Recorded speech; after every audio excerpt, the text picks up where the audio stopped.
At ako naman si Sian Jamel M. Ibanez, ang isa niyo pang host. At ngayon ay pag-aabigin natin ang dalawang batas na Batas Cooper at Batas Jones.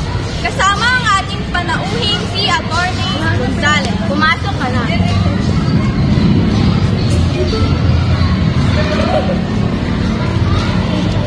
Magandang umaga sa'yo.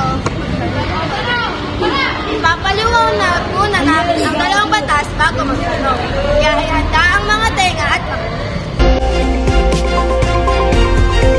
Batas Cooper ay itinatag noong 1902 ni Henry Allen Cooper.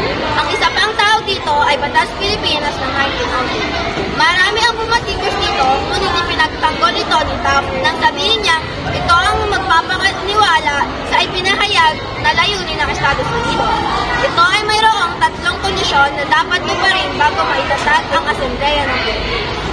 Una, ganap na magpanunumbalik ng kapayapaan at kaayusan. Pangalawa, ganap na pagsisenso sa buong kapuluan. At huli, 2 taong mapayapa at matahimik na pamumuhay.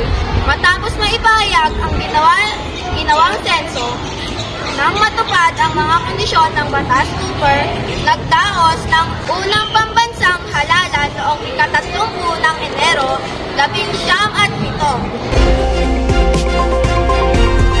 Ang Batas Jones naman ay pinatag noong August 29, 1950, na itinatag ni Kongresista William at Scott Jones.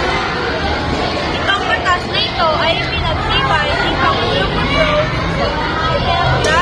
Ito ang formal at opisyal na pangako sa pagpapatibay ng kalayaan sa Pilipinas. Pagkakaloob ng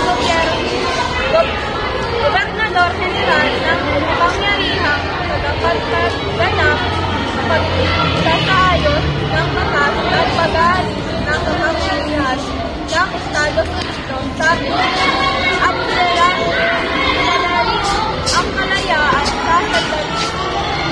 Magkaroon ng matatag na pamahalaan at pagtatag ng batasan na inapupulis ng Senado at mga pinagawan. Tayo ay dadako sa pagtatanong sa pagbabalik ng HTS.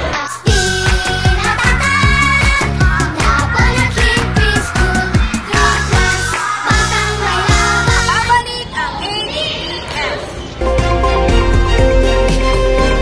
Atty. Gonzales, anong batas ang unang itinatag? Ang batas. Pangalawang tanong, aling batas ang optional? Ang batas. Pangatlong tanong, kailan naman itinatag ang batas? Itinatag ito noong 1902. At kailan naman itinatag ang batas Jones? Ang batas Jones naman itinatag noong August